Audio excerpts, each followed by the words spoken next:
what makes one piece of land developable while another is not? First, it starts with the zoning. Okay. Right. So what people don't understand, and what people, the myth out there is that builders are greedy, developers are greedy, and they're money grubbing. Right. What they don't understand is that the municipalities, the counties dictate density. Right. So if a builder finds a piece of land, the county's going to say you have to build X amount of homes on it based upon the zoning. Right. So when you're looking at land, you're looking at access. You're looking at, is it easy for? And by access, you mean access for streets, for utilities, sewer, right? Water, power, all of that. So do you have easy access?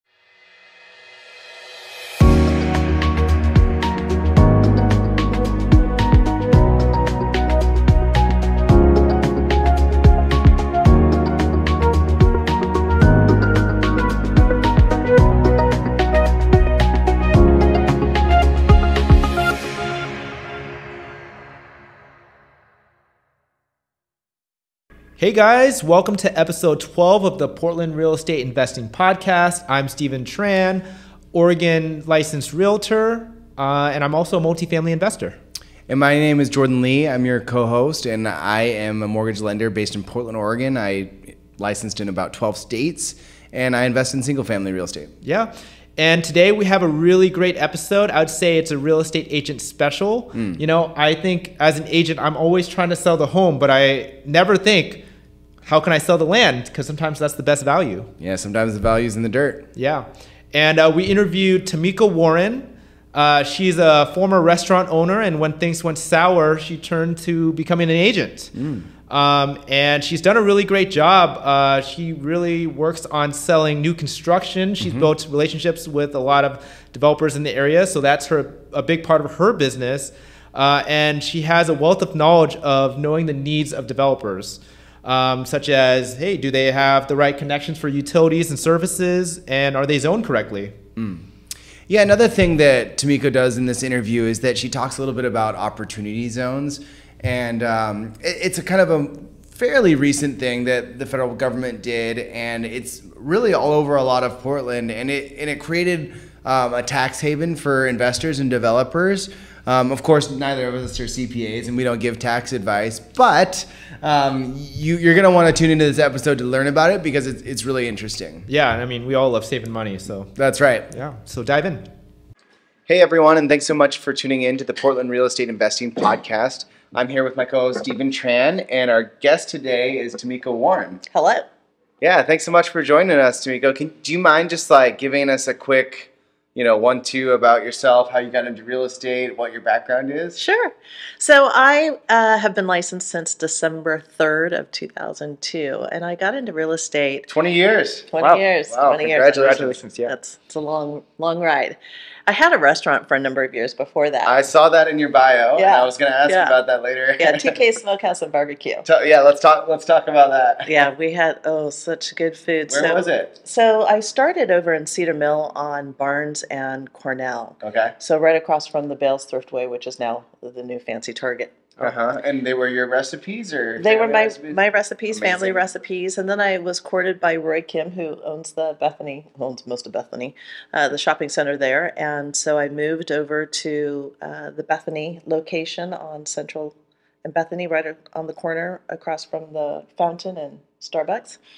So I had a restaurant for a number of years. Builders ate at the restaurant. Had great friends that were in real estate, and when I closed the restaurant after the first downturn of our economy, the .com bust, that was early 2000s. Oh, okay. I had a lot of Intel clients, of Intel and Nike, right? And so when that hit, my lunch business dropped 46% right off the bat. Really? Mm-hmm. And so you were pretty heavy in lunch.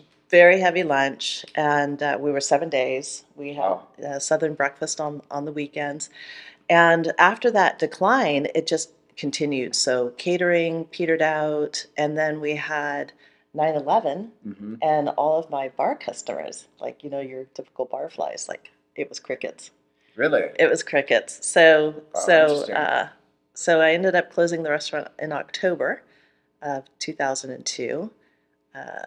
Friday night. Were you able to sell the business, or was it? Oh no, It's no, not. No, there's no one buying there. Yeah, no. And was the real estate? Did you own the real estate, or was it a No, lease? it was a lease. Okay. Yeah, yeah. So unraveled from that, had a big steak, cried my eyes out, and then decided, okay, what next? Time to reinvent myself. Exactly. So one of my dearest friends had been in real estate and was licensed in '93, and at that time said, "Hey, come with me." And I was like, "No, not gonna." And at that time, I was a dispatcher and trainer for BOEC for Portland 911, making good money in my early 20s, right? And so I was like, "No, I'm gonna decline." And so I followed her when I closed the restaurant. So Wow. got into real estate then, took my license, or took my boards in December. Studied November, took my test in December, and started with John L. Scott. Cool. And what was your, at that time, what was your sort of experience or sort of mentality around real estate? Did you own your home? Had you invested at all? Or I had not invested. I did, yeah, I bought my first home in '93 Okay. with my girlfriend. And, Oh, you bought it with a friend? uh-huh, Oh, nice. uh-huh. And I didn't really have any experience in real estate Okay. at that time. And so when I got into real estate, a lot of my clients from the restaurants became my real estate clients. All right? your friends. Yeah. Your So they knew that they knew my character. Right. They didn't know if I was competent or not, but they gave me a shot. And so that first year, I think I ended up with just over $6 million in volume. Wow. And this is back. That's back in the day. That's a good first year. Yeah, that's Right? a great year. Yeah. And, That's a great first year now. well, maybe not so much now, but back in the day, we didn't have the internet. Mm-hmm. It was crazy. So I really did. I did a lot of for sale by owners, a lot of expires, a lot of door knocking. The listings that I took, I advertised as coming soon back then, Mm-hmm. right? 20 years ago. And So what did the coming soon advertisement look like then? Just signs in the neighborhood and Uh-huh. phone calls and Yeah. door knocking. door knocking. Yeah. I mean, it's like 1970s real estate, right? Yeah. So yeah, a lot of door knocking. Wow. And I had sold vacuums in college, so I wasn't opposed to door knocking. Okay. I knew that grind. So, and at the time I was a single mom, so it's, you do what you got to do. That's right. Yeah. So that's how I got started. And are you still to this day keeping door knocking as part of your practice, or did you? I don't do as much door knocking anymore.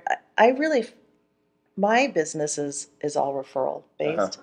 And then a heavy part of it is new construction. I represent a local builder. And so I don't really do much door knocking anymore. For listings, residential listings, I will. Circle Gotcha. prospecting. Can I ask how you got into new construction and how you built that relationship?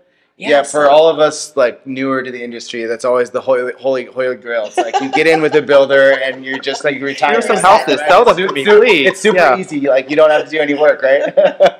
What I loved about new construction is anytime I had a first-time home buyer, they would look at residential homes, and there's always, right, the HVAC system needs to be fixed, the roof is in decline. There's so much meat on a residential resale home that as a new buyer, you may not have the funds to upkeep, right, or to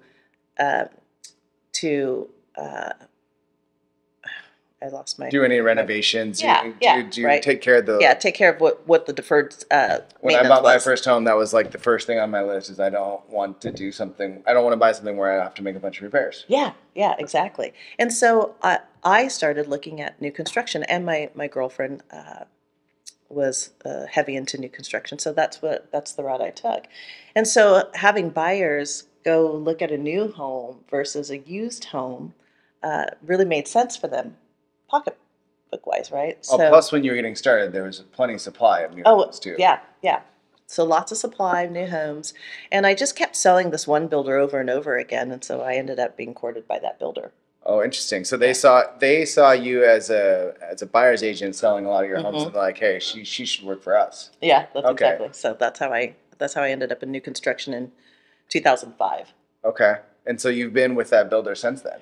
No, so I worked with that builder until 2010. Okay. So we're right in the heat of our recession, right? When everyone's starting to go out of business. Yeah, and I'm kind of thick in the head sometimes. I blame it on my Aries. I'm in Aries too, so I guess.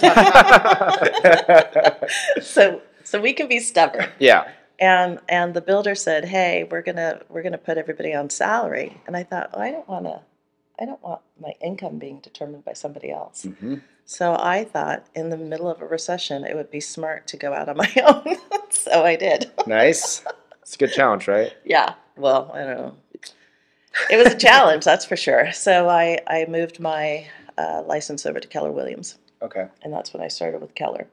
Okay. And so that was, 2011, 12, and 13 were super painful. It was a struggle. And what I found was that I was really good at short sales.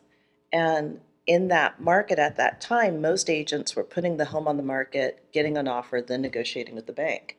And what I thought was, well, why don't we negotiate with the bank first and have them accept the short interesting. sale Interesting, yeah. and then put it on the market. Okay. So that's what I did. And so I specialized in short sales for that time. So even though you had been in real estate for a long time, there's still sometimes you have to reinvent your career, restart. You really have to be nimble and adaptive because change is always afoot. Yeah. Right? Always. And so you can't be stagnant in your thinking. You really have to always look for the opportunity and look for the open door. Great message to newer agents now, right? As the market is starting to shift to something that, for most of us, we haven't seen. Never seen, right? yeah. Yeah. For our agent listeners, I did want to come back to the new construction part. I'm assuming you got back into new construction recently after that whole short sale period. Yes. So I went. So I ended up bringing land deals to a builder that they would look at, and nothing penciled out for them.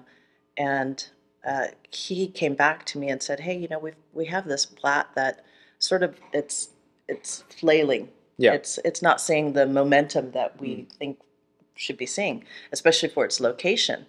And I said, "Okay, I'm happy to look at it and see what you're doing as far as marketing."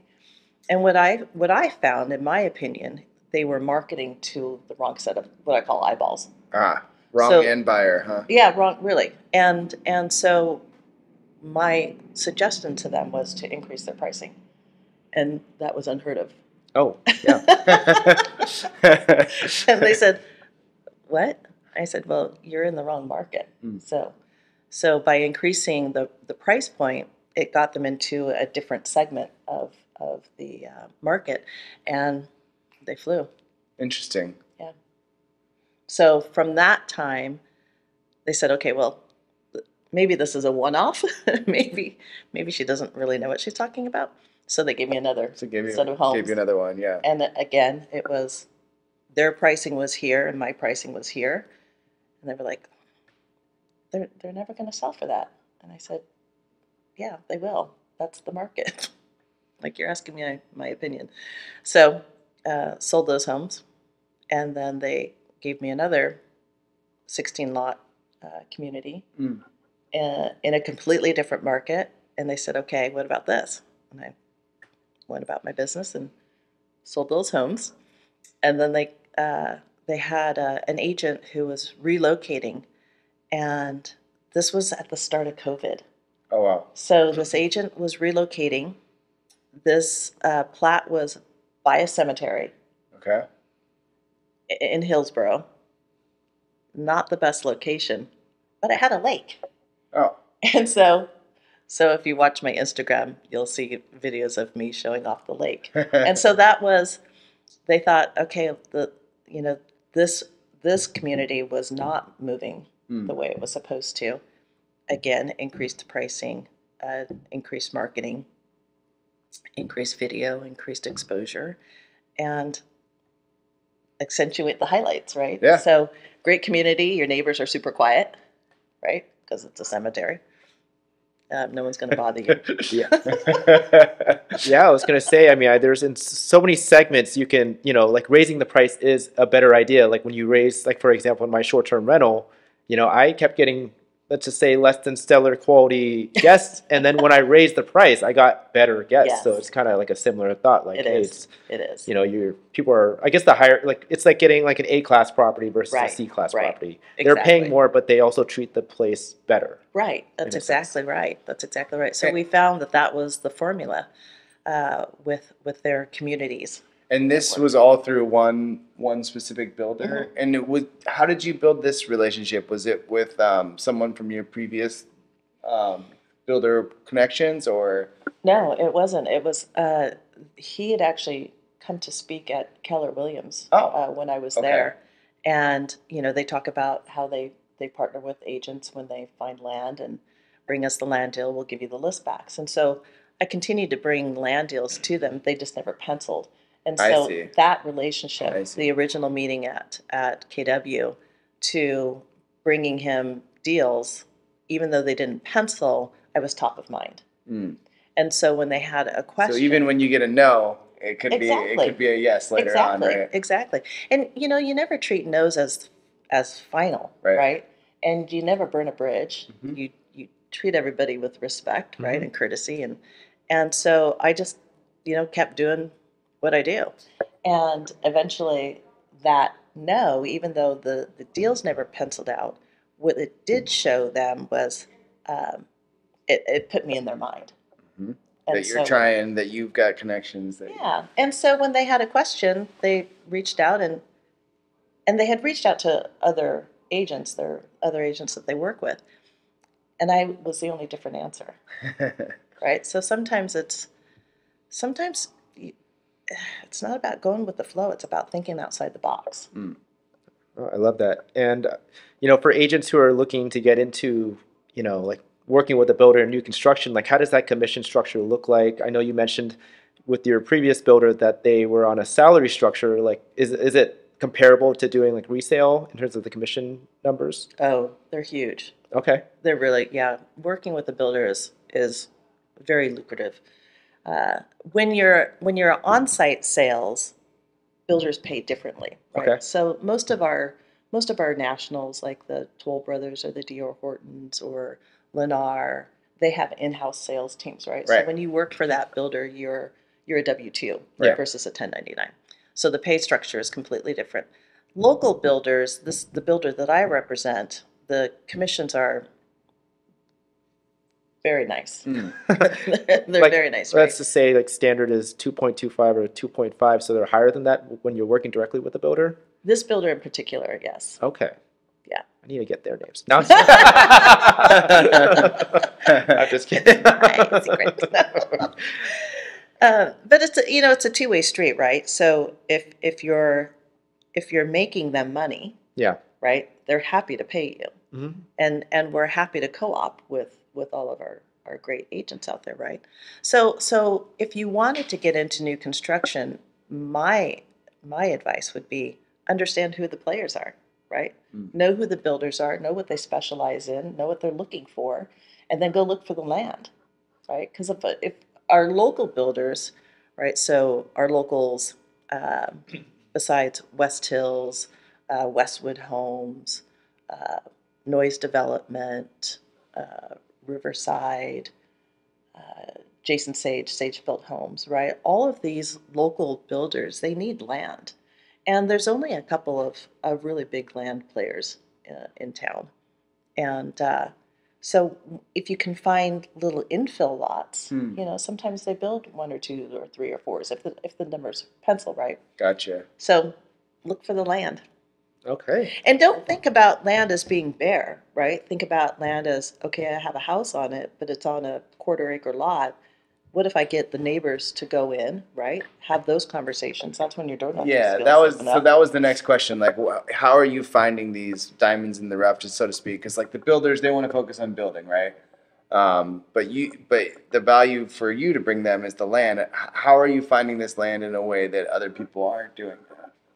So, well, the last couple of deals that I put together were from my sphere, Okay. right? So happened to put one together that was the last sort of large buildable plat in Washington County in And the 97229. the owner, like, they didn't necessarily realize that it was something that you could, instead of just selling their home to the public, hey, maybe you could, Exactly. you were able to look at that and be like, oh, this would work really well with a builder. Exactly. And what are some of some of the things that you look for when you're trying to identify that?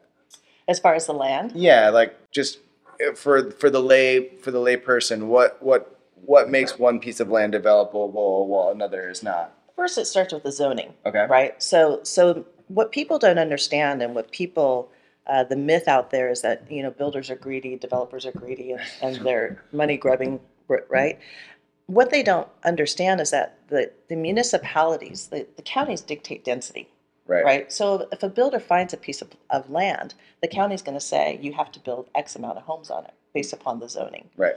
So when you're looking at land, you're looking at access. You're looking at, is it easy for And by utilities? access, you mean access for streets? Streets, utilities, sewer, right? Water, power, all of that. So do you have easy access? Somebody who, like all of this land that's out in South Hillsborough, right, was all farmland. Yep. Right? So you're looking at, okay, well, how easy is it to bring in power? How easy is it to bring in sewer, water, right? Streets. What folks don't understand is that when a builder is looking at land, from the time that that land is under contract to the time that you see streets and curbs, that's about an 18 to 24 month period. Right. Right. So the land use takes a really long time. And what a lot of agents don't understand is that timeline. Yeah. And a lot of agents aren't that patient. Right. So Rather just be done with it quickly. Yeah. Go ahead and get on the next one. Or they think that it can be done quickly. Right. So they're engaging their clients and really giving them the wrong information or wrong expectations.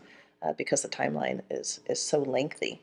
But what you're looking for is can I put together 1, 2, or 3 lots and create a plat, right? Okay. Of So when you homes. say a plat, you're saying you mean like multiple lots together that would be a developable area, basically, where a developer could come in and build 3 or 4 homes. Yeah, a plat is let's say you've got 3 or 4 lots, and now you're looking at how many homes, what's the layout, what's the size, and then how is it laid out. So that's a plat. Okay.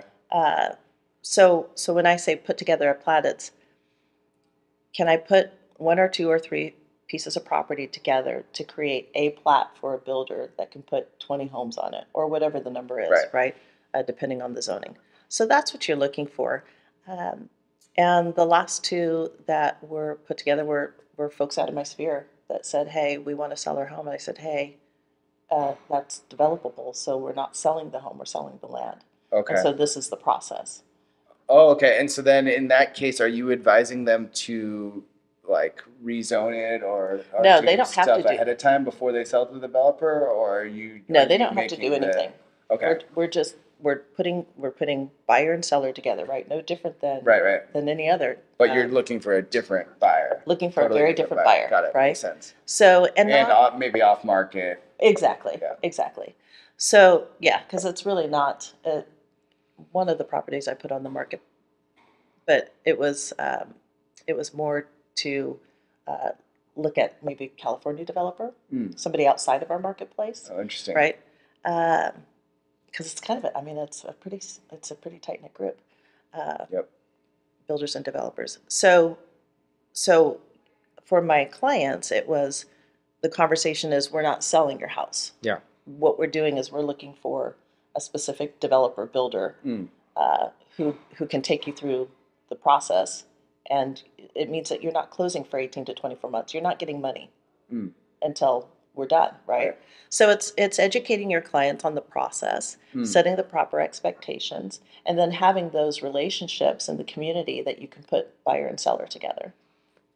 Okay, interesting. So yeah, and so that case for the seller, you're saying that they're not gonna, maybe they might not close or get their money for 18 to 24 months. So in that time period, what's going on with the land and the house? Are they still able to live there Sure. and everything? Sure. So with both of the most recent clients, the client is in out of state, so the house is vacant. Okay. Land is vacant. The other client is living in the home. So the process is we go under contract. The developer builder does their first preliminary run, let's say, at the plat to see if the numbers will work, Right. and to see if they can do what they want to do with the county. Okay. So they have their first meetings, and they're spending a lot of money at this time. Right. They have to pay for those meetings with the Yeah, Yep. and they have to pay for engineering studies and environmental studies, and Okay. they have a lot of due diligence. So what they'll do is after their first set of due diligence, where they really have a green light, they'll deposit a portion of earnest money, and it's typically a large sum, anywhere from 5 to 10% Oh, of okay. the purchase price. And so after that, they'll have the final due diligence, which really is about engineering and making sure that understanding what the county is going to require them to do. Right. And then Improve what X frontage. exactly. And then you've got a set of meetings. You've got to have the pre-application meetings and notice to the neighborhood. So for the client who's living in the home, he's seeing all of this Right. action, right? So Right. people are coming out to the property, Yeah. and flags are being posted, and lines being drawn in. And so I can see how if you don't set the expectations right, Yeah. this could be a hard process for Right. somebody. Yeah, I was why curious. is somebody in my yard?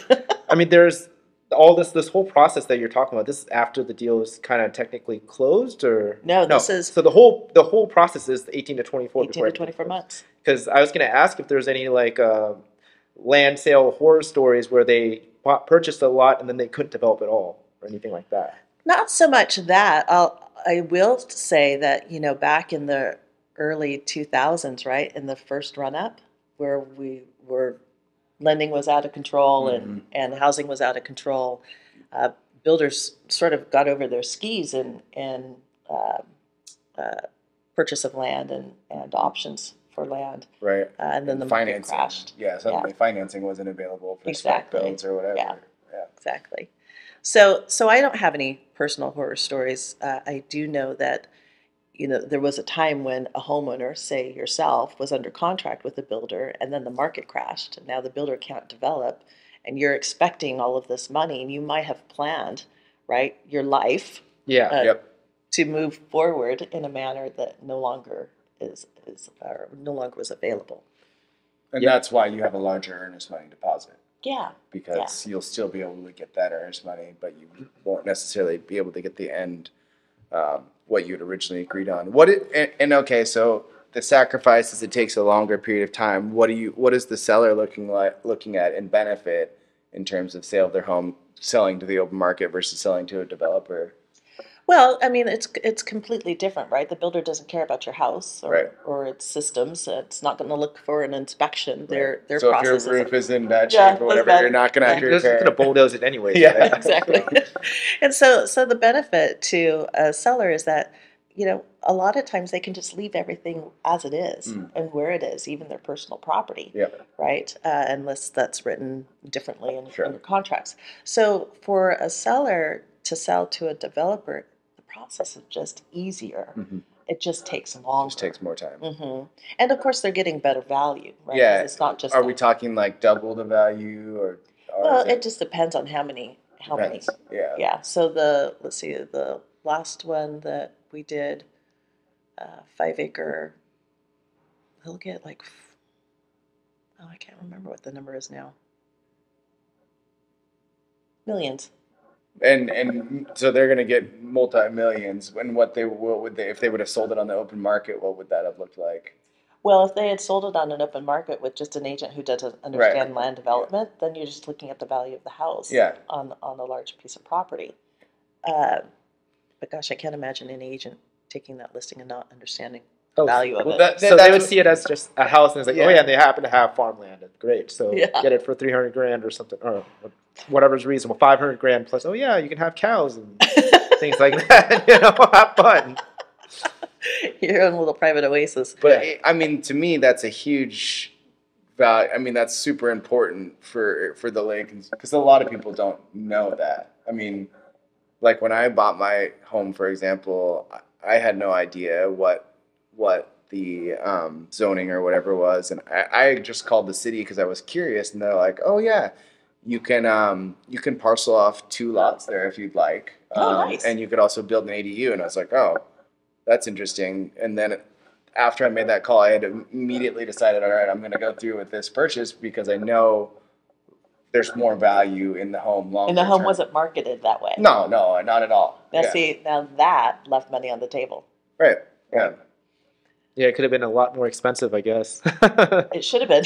Yeah. Well, I think for the average consumer, right, and who's your end buyer, like Right. you're saying, that's nobody wants to go through that process because it takes time, it takes money, it takes, connections. It's hard for the average consumer to find that value, but if you know your end buyer, to your point, you can get a lot more value than you anticipate. Yeah. Well, but you also have a fiduciary responsibility and duty, right, to your seller to understand their value, True. right, so that you're marketing it to multiple people, Right. right? So for that listing, they should have been looking for small developers, infill lots, right? Mm-hmm. Vic Rimmers is a great guy who does that, right, a lot, in addition to all of the other stuff that he does. But that's the purpose of our position, is to know what our sellers don't know, Right. And to really educate your clients as to what they can do, so that you know that you're marketing to the right people. Yeah. No, I'm sure like a lot of agents are just so narrow-minded. It's like, I'm selling a house. It's a house. This is what I'm doing. So, Right. It's kind of eye-opening for a lot of people. It's like, oh yeah, they did have 2 acres. Like, this Yeah. is awesome. Maybe I should do something with this. And sometimes the seller might look at, I could make a little bit more. Maybe it's a lot more even, but I can't wait 24 months. Like I need to sell. Sure. So Sure. yeah, in that case, they would just sell to however they could, right? But gosh, why wouldn't you? Yeah, I mean, if you're able to, right? Yeah. That's because that's the value of your equity that you've put your time and money into. Yeah. No, and so in terms of that, like, I guess that sort of mindset and knowledge, is there for newer agents that are kind of want to get into that and that understanding, is that, I mean, besides like reading the zoning codes, which I've tried to do a lot of times, and I always struggle with that. How do you like build that kind of knowledge base and understanding, besides just having experience with it? It's no different than not focusing on new construction and understanding your market, Mm-hmm. right? Understanding your market means touring the inventory, right? So if you wanted to start with new construction, know who the builders are, right? And there's builders and there's developers. There's builder developers, right? There are builders that don't develop the land. They don't do any of the horizontal. They only do vertical, right? Okay. And then there are builders who are also developers who can develop the land and build the vertical. So they'll go through the rezoning process, through Yeah. the bulldozing and Yeah. permitting and everything, versus someone that'll just buy something that's already ready to go and then Right. just start building. So going back to your house, if I had a client with that unique property, I might tell the client, let's go through the process of parsing out those 3 lots and finding a developer to sell those lots to, right? Or you can say, hey, I have the means and I have the time and I have the energy to go through the land use process myself to get those 3 lots permitted, right? So now they're finished lots. They just need to be sold to a developer. So there's a number of things that you should be looking at when you're looking at a lot or a house that has additional lots, historic lots underneath. But if you wanted to get into new construction, one, know who the players are, tour the inventory so that Yeah. you know their product and know what their value propositions are, right? Like if you're talking Toll House, if I'm if I have a buyer and they want to know about the different builders, well, okay, well, Toll Brothers is a national builder, and they're like the Cadillac of new construction, right? They're beautiful homes. Versus Ichijo, which is a Japanese builder. Amazing homes, right? They build amazing, super high energy efficient homes, right? So understanding who the builders are, who the developers are, and knowing what their product is. Okay. Right. And then introducing yourself to those agents. When I got into new construction, I knew every single new construction agent out there. And That makes sense. And sometimes they, they don't like to co-op sometimes because they get a bigger piece of the Sure. pie, Yeah. If they double right? into it. Sure. So, and that's not a deterrent. You have an obligation to understand what the market is giving you. So I'd show up. What you got now? What's for sale? Send me your price sheet. Give me your house files and your collateral, right? Yeah. Know the floor plans. Oh. So Oh, I was going to ask a question about sellers and like, you know, if you were suggesting them to like parcel out the land and everything. I actually went through this process a little bit. I didn't actually get the lot, but I was going to purchase a lot and then split it up. With these sellers, are you working with them through the entire process of splitting it up? And what does that look like? Because I was told like this might cost me 100 grand or, you know, 150 grand to pay the city to parcel it up. Can you kind of go through that process a little bit? it's expensive, and Yeah. each county is different. Multnomah Mhm. County is the worst. Yeah. And yes, it can be very expensive. So that's why I'm saying if you have the means, if you have the financial means and you have the time and you have the patience, it still takes a long time, right? It still takes that, maybe not 18 to 24 months, but it still takes 6 months. I Yeah. mean, land use approvals are horrifically slow. And so what that looks like is going to the county, having your first advisory meeting, Mhm. right? So they pull up your lot, they look at all of the things that are associated with your lot. Are there any overlays for your lot, like wetland overlays or preserves that have to be mitigated or dealt with or Avoid it. yeah. Yeah. So so yeah, it's a lengthy process and it's an expensive one.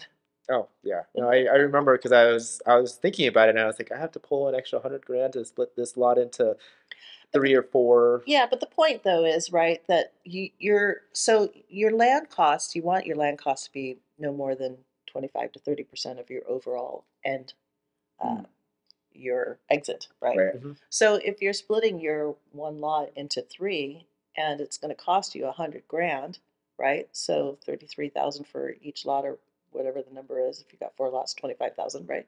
So then you want to know what you can sell in that market. So what type of home am I putting on those 4 lots now? Right. And what type of price point is that, right? That justifies your land costs. So you could have gone through that process. I could have we lost out on that deal by $5,000. Oh no! I know. I mean, I would have learned a lot. I might have gone broke. Who knows? I mean, it was a little daunting at the time. I'm a bit of a risk taker, so I'm kind of glad I didn't jump into this whole process because I would have gone in completely blind. But I think I'd be open to it now if Yeah. given the opportunity. I mean, the one thing, right, that we all know is that you really don't learn until you do, Yeah, right? exactly. And so if you fail, fail forward. Yep. Keep doing A failure is a learning experience, it. right? It really is. It really is. Um, Teachable moments. Yeah. Yeah, it could have been extremely lucrative or the complete opposite. Yeah. So, you know. Yeah, exactly. You might have lost your shorts. Exactly. Hopefully not, but those are, you know, Portland is known for having what you call historic lots, Mm. lots underneath a house, right? So I had a house up in Rose City area, and it was a corner lot, and it was on a quarter of an acre, and there were uh, 4 historic lot lines underneath the plat. So this Okay. is what you find out, right? So it could have been just listing a house for a house. Oh, and because historically it had 4 lots there, then it would make the partitioning or subdividing, whatever it's called, Exactly. easier process. Exactly. Okay. So Because the instead infrastructure is of already set up there for the city, basically. right, so instead of selling a house, what we were selling is developable lots. Developable 4 lots. Yeah. So uh, took the house down, turned the 4 lots, did a lot line adjustment into 2 lots, right? So you could build 2 skinny homes. Hmm. And in city of Portland, that was fantastic. So that's what we did. And I feel like in Portland and many of the other cities across the country with urban growth boundaries, everyone's kind of on the mindset. Most of the municipalities in general are on the mindset of we need more housing, right? Housing is an issue. So going through the subdivision process is what they want, right? It's what the municipalities want for sure, right? You want property taxpayers. Yeah, well, you want more property taxes and just more housing in general. Yeah, and we've been behind since the recession, so and we have not caught up yet. And that's the other sort of myth is that we lack land. We don't lack land. We have lots of land. What we have is a defined area in which we can play, right? So this UGB, when you have an urban growth boundary and your developers and builders are required to build within those bounds, it makes the land expensive to begin with. Right. Right. So when you talk about you've got expensive land to begin with, coupled with now supply issues, right?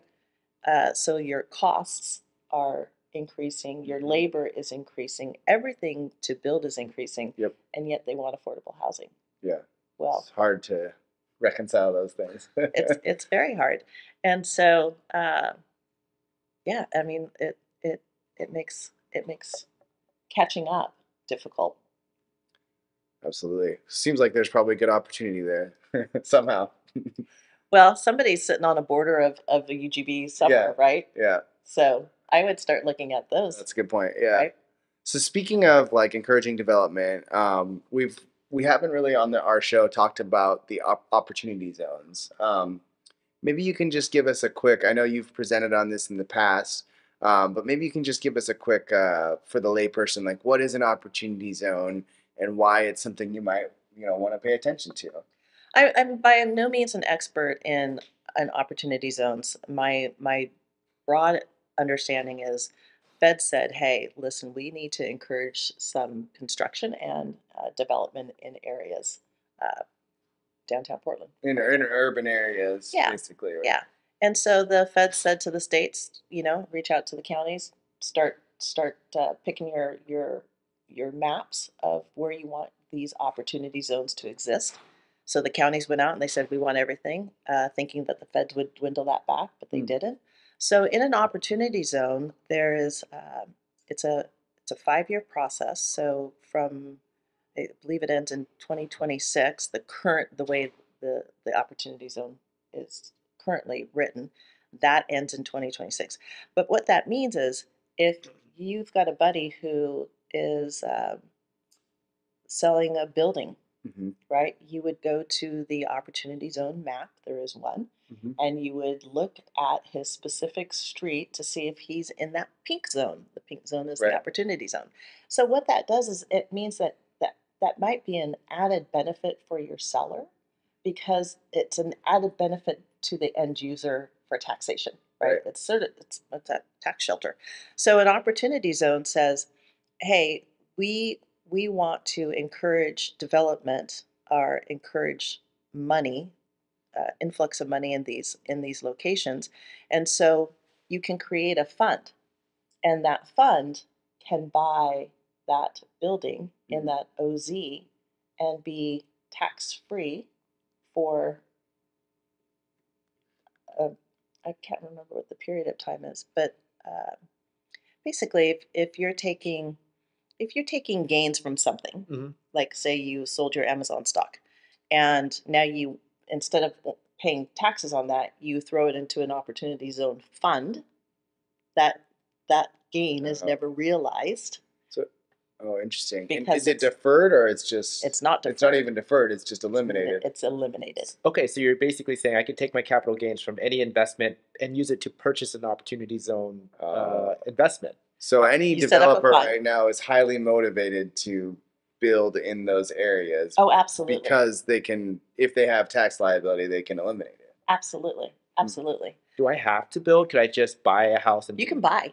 Just buy and just like, okay, there's no capital gains on this at all. No capital gains. How about the other way? What if I have a house in an opportunity zone and I sell it and I make capital gains on that? How does that work? So the opportunity zone has to have a fund.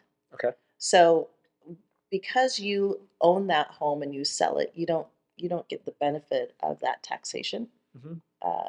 It's only as an investor or a developer or builder, if you're buying that house with funds in an opportunity zone fund, and those are gains realized from something else, you're not paying taxes. I see. Because the motivation is for people, the developers, to come in and buy stuff. Yeah. Basically, to revitalize those areas. Exactly.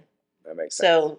So there's a fabulously intelligent man who understood that hospitality industry was in the toilet and bought a bunch of those 1970s, what we would call roach motels, right? Mhm. The two-story Mhm. motels with, Mhm. maybe 107 doors or whatever the number is, and bought those for pennies on the dollar, turned around and revamped them and turned them into micro units, Mhm. and they're all in opportunity zones. So Smart. all that money that he's making from his other investments, he's now funneling into. Shoveling in there Yeah. and not having to worry about capital gains. Huh. Yeah. Very interesting. Yeah, so definitely something that you should look into. There's a finite amount of time for it. So And how do you get about starting an opportunity zone fund? Is that like at a bank, or how do you get that going? that I don't know. Okay. From my understanding, uh, well, this gentleman's is his own fund Okay. with a bunch of other investors. So a bunch of rich dudes putting Something, everything together. yeah. Like, I'm just curious, how do they designate it as CPA will put together for Yeah. you, right? Yeah. Interesting, huh? That Yeah, sounds. I wish I knew more about it. I do have a slide deck on it. Maybe that's podcast number. What are we on? I think Let's just say 12. say 11 or 12. Yeah. Maybe that's the next one.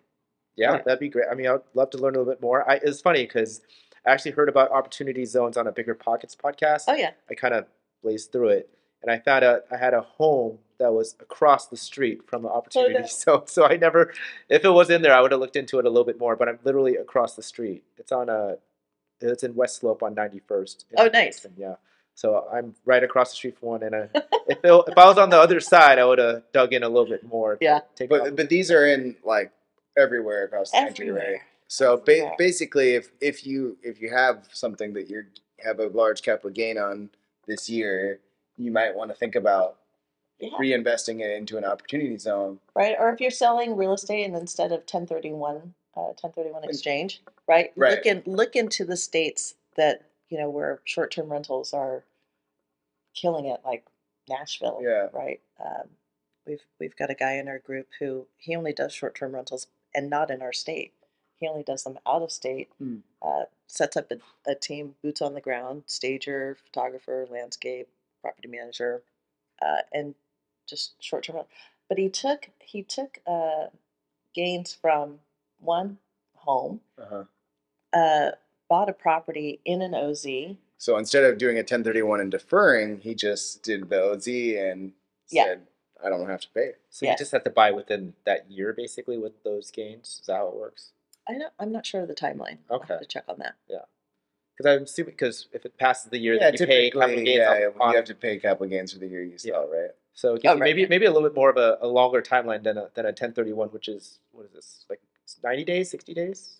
1031 is 180 days. That's it. Sorry, Yeah. I've never done one, so I'm always curious.